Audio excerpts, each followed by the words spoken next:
Great. Hi, everyone. Welcome. This is Portrait of the Artist as a Young VXer. This painting is an MBR bootkit. So quick disclaimer, the views expressed in this presentation are my own and do not reflect the opinions of my past, present, or future employers. Viewer discretion is advised. Quick, who am I? I'm a security consultant at Leviathan Security Group. I'm also a reverse engineer and artist, and in my personal projects, I like combining those two things. So this is one example of one of those projects. Greets to all of the following for their assistance and support with this talk. I wouldn't be here without them. Thanks to the team at Leviathan and to REcon for having me.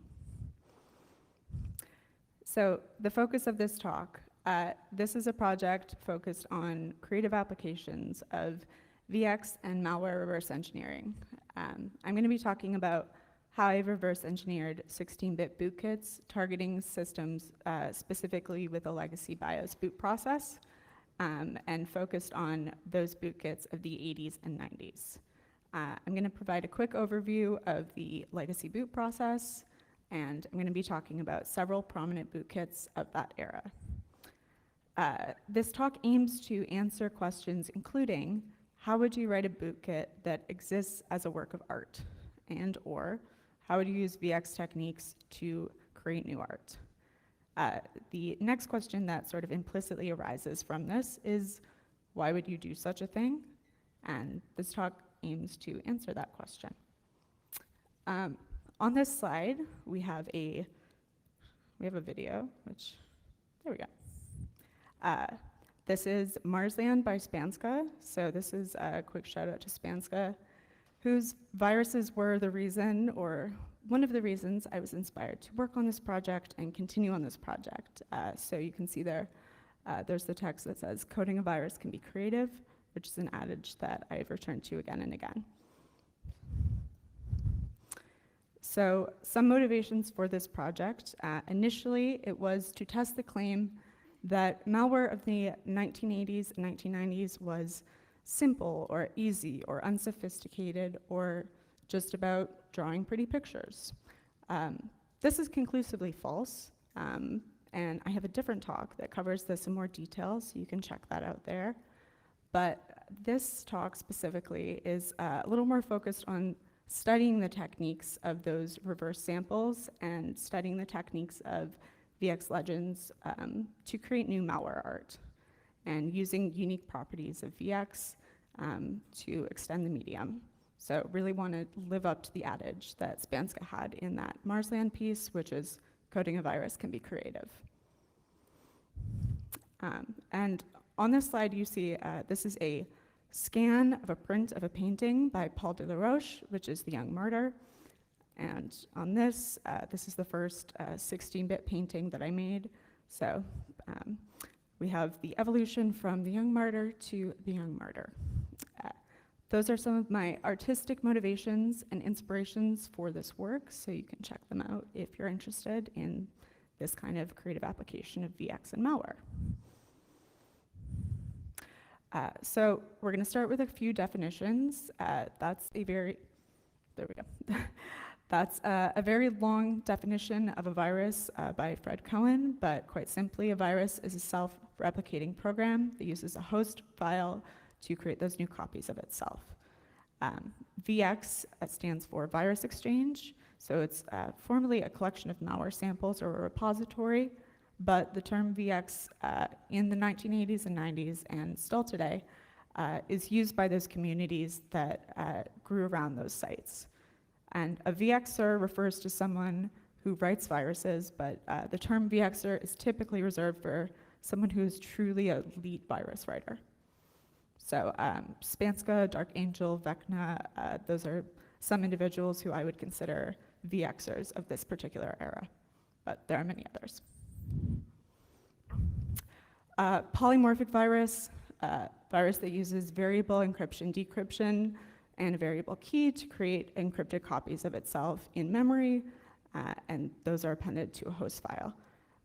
The whole key with using polymorphism in virus writing and malware is to decrease the, or increase the variability between different copies of a virus and increase the likelihood that your virus will avoid AV detection. Polymorphism as a whole means many forms, so it refers to a program that is self-modifying. In this case, polymorphism can apply to lots of different ways that a virus will alter copies of itself. So I'll talk a little bit about how I use those polymorphic techniques in my new work. A bootkit's a type of malware that infects a critical component of the OS boot process to install itself and maintain persistence, contrasted with a rootkit, which typically targets a very specific OS and a very specific OS version.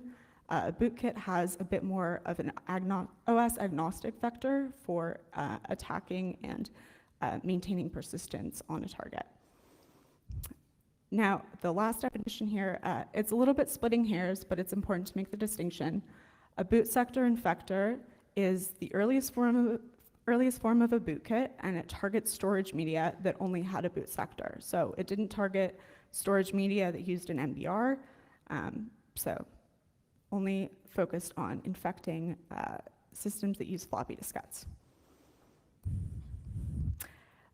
Really quickly, I'm just going to blast through some of these slides, but notable interrupts for DOS malware are on that slide, but we're focused on bootkits. And so legacy BIOS bootkits don't have OS-specific interrupts available to hook, so they only are able to use the ROM BIOS interrupts. So when we're looking at legacy BIOS bootkits, those are a few of the ROM BIOS interrupts that are available, but very frequently, all the bootkits that we're going to be looking at are going to be using INT13, which targets disk services.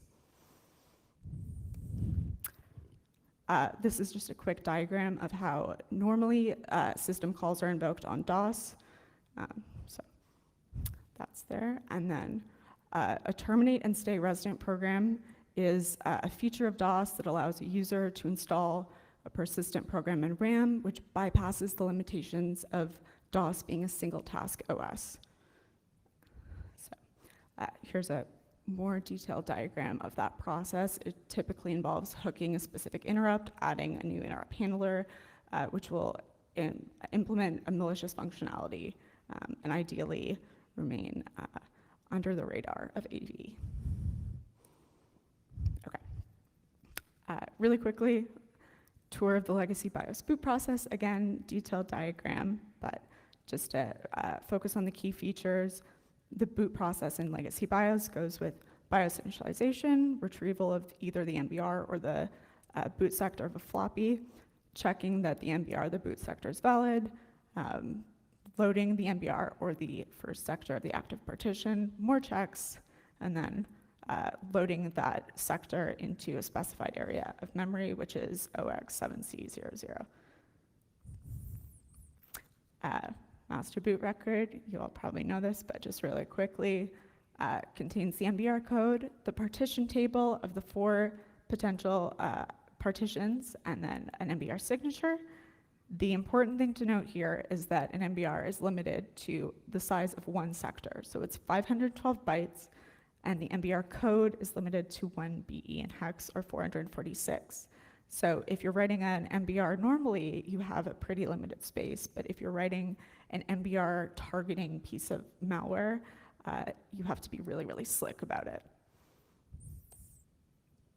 Okay, so what are the ingredients of a 16-bit legacy BIOS bootkit?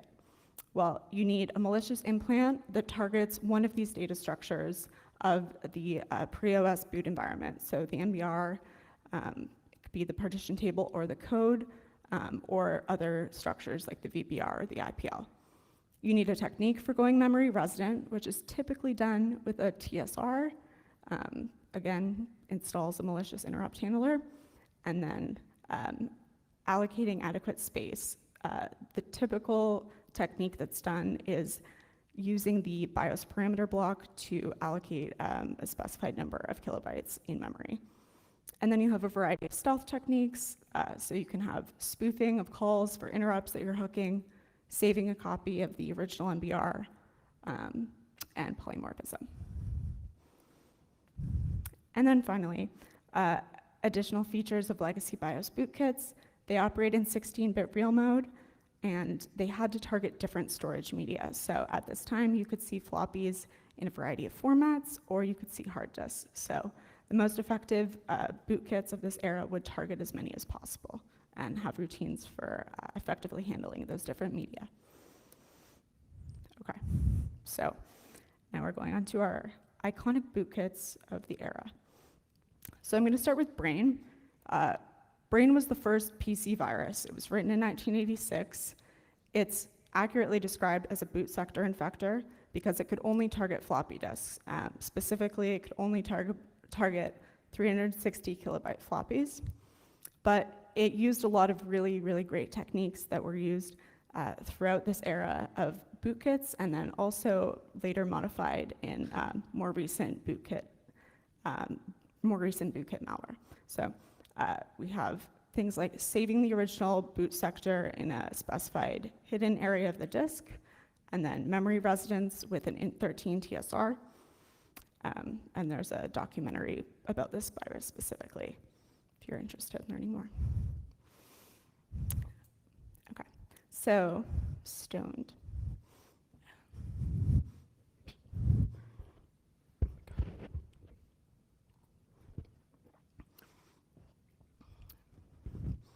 Okay. All right, Stoned was a famous bootkit.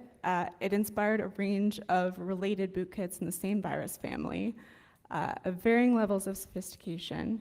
I have a call out here of Michelangelo being an absolute flop. We'll come back to that. Stoned was really great though because it was able to infect boot sectors of different storage media formats. So it could target hard disks or it could target floppies. It used similar stealth techniques as Brain, so used int13 TSR, some spoofing techniques on that, and it saved the original MBR in, again, a hidden area of the disk. It also had a famous logic bomb, which displayed the, you can see on the right there, your PC is now stoned 1 out of every 8 times based on the value of the PC timer. And then it was moderately non-destructive, moderately not malicious. But, these are just some of the features I wanted to highlight as I was reversing it. So Stoned, again, as I mentioned, stores the part of its code that performs the replication in the int13 handler. So the int13 handler is the viral part of Stoned. It handles the infection and the check infection routines. And the int13 handler only triggers on a few specific conditions, so reads or writes, and when the disk motor's off. And again, as I mentioned, the BIOS parameter block was a very common target as a data structure for allocating space for a bootkit. So Stoned uses this technique as well. And this is just a bit more detail on how it goes about doing that. All right. So before I get into the next section, I'm just going to talk briefly about my methodology for reversing 16-bit bootkits. So I start with preliminary research, which involves getting a lot of books, reading a lot of zines, referring to the peak literature of the time, static analysis using a variety of tools, Radare, Cutter, IDA-free, which had 16-bit support, and then reading the source files, which were using assemblers in range. So you have MASM, TASM, FASM, A86, you name it. So reading the source files and then modifying them to work with a different assembler, which is NASM, which is my assembler of choice. And then dynamic analysis I did mostly with QEMU and FreeDOS, and then Box. DOSBox is fine for looking at the graphical routines, but it's not as helpful for looking at malicious functionality in dynamic analysis. A bit more detail on that.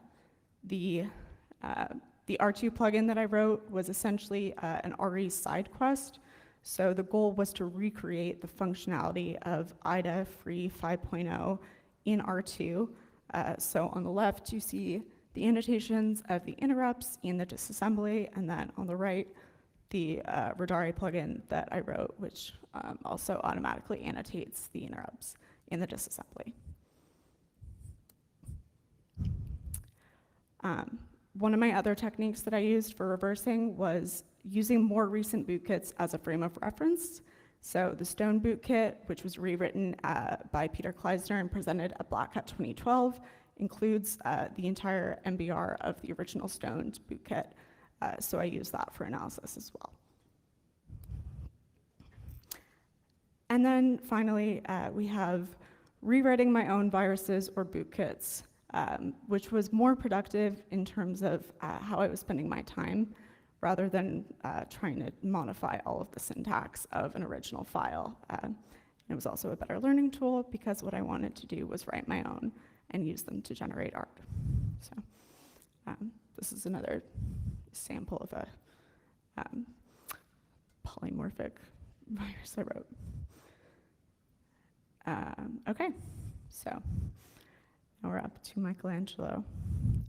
So Michelangelo was a spooky ripoff of Stoned.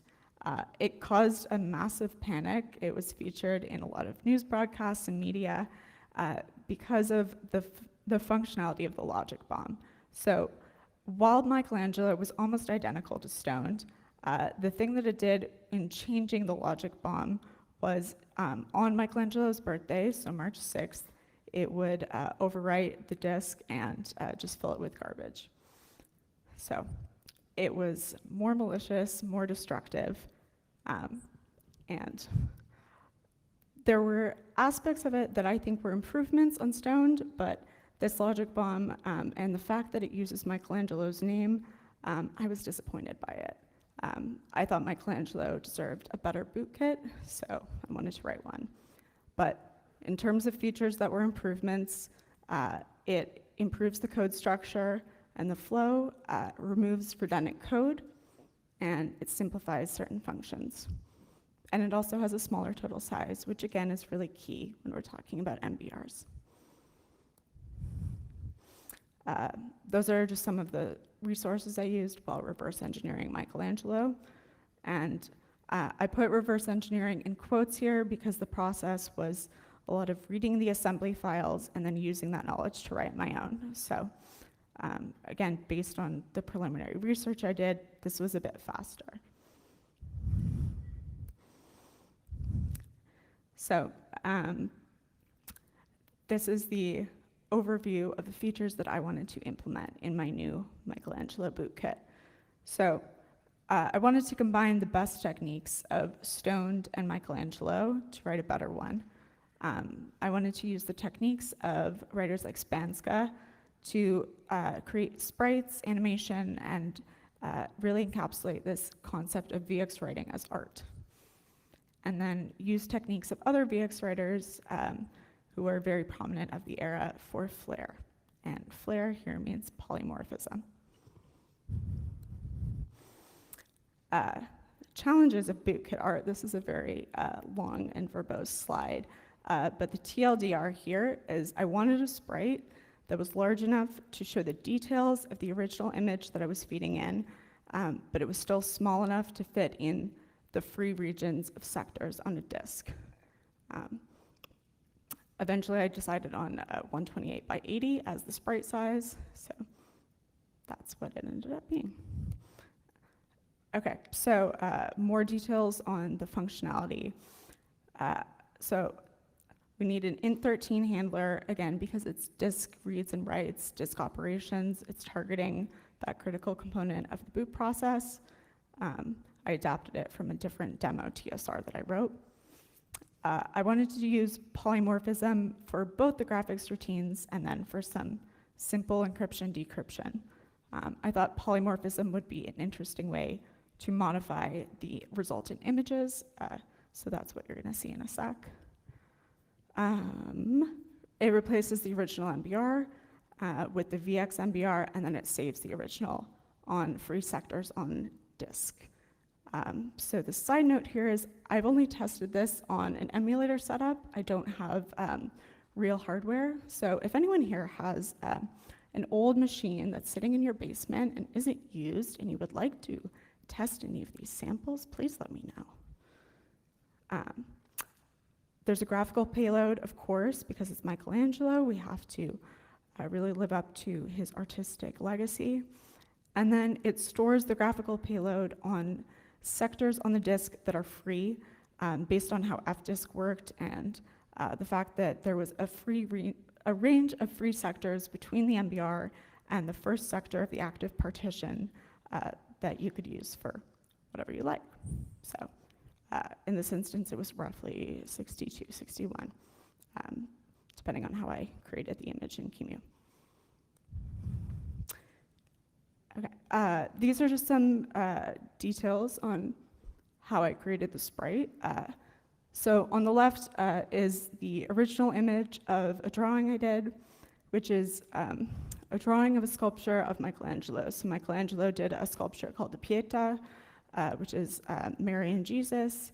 I did a bunch of sketches of this, I scanned them, and then I used a Python script to downsample them and create this pixelated image on the right. Also used the Python script to change the bitmap into bytes, which I would just append to the code. And then we have, at the end, the sprite generation. We're now displaying the sprite with some VGA magic. So using everyone's favorite VGA mode 13, which is 256 by 320 by 200. So all the colors. Okay, so here's the demo that I have. Full disclaimer, the full demo with the bootkit functionality and the polymorphic art generation is not working. I think it's the Int13 TSR. I was up until 3 debugging in QEMU, so I'll add it to the repo as soon as it's up. But for right now, this is an example of the polymorphism with the graphical payload. So.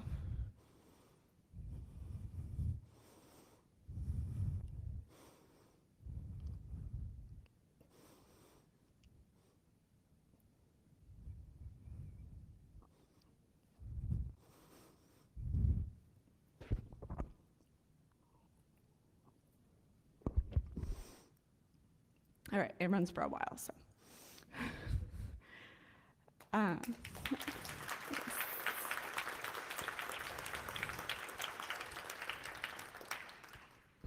And on this slide, I've just included the resultant images of after 4 runs of it. So you can see after each generation, it's different, and that's because of the polymorphic routines in the payload, where it's altering the image that's displayed by doing different manipulations with the bytes. So it's adds and shifts and ors and what have you.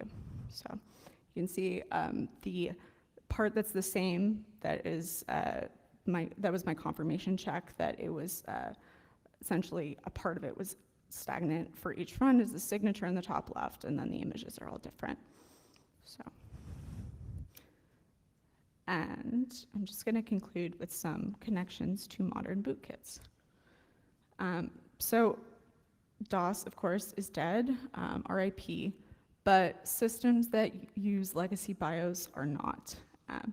RE techniques for working with or reversing 16-bit bootkits are equally applicable to 16-bit bootkits of different OSs, again, because of the more OS agnostic nature of the MBR and the legacy BIOS boot process. These techniques are also applicable if you're looking at RE or exploit writing for the BIOS specifically. So there's some resources there, some FRAC articles, and a really good book about BIOS disassembly and exploit writing. And then some other interesting applications I found were VGA targeting malware, so that's a really good presentation from 2012. And finally, the connection to UEFI. Obviously, it's not one-to-one.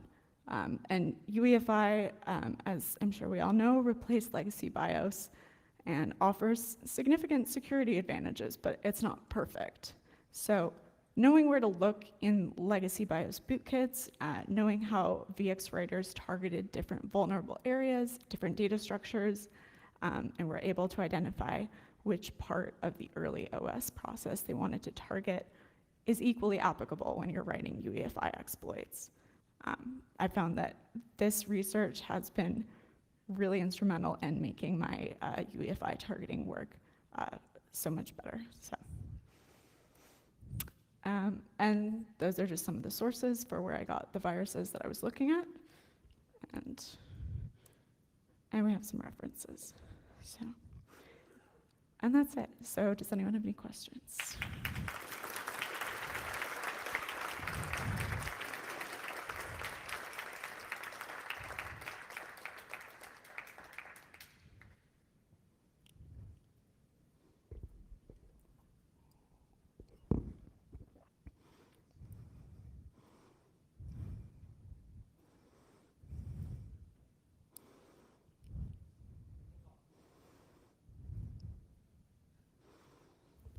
Hello, hello. Okay.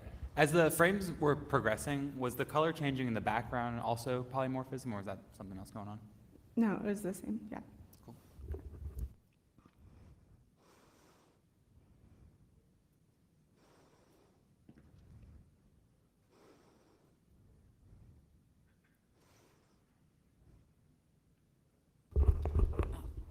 You said that you hadn't had a chance to run this on real hardware yet. What kind of system do you need to test something like this? So my current setup is I have a bunch of different VMs, and then I'm using emulators within those VMs. I guess you could do it equivalently natively, but QEMU for just creating the disk images. I have a script that will automatically write the payloads to the disk images if I don't feel like running them within the disk images and mounting and transferring over and everything. And then Box for debugging, because the debugger on Box is, I found most useful for this, especially for bootkit testing.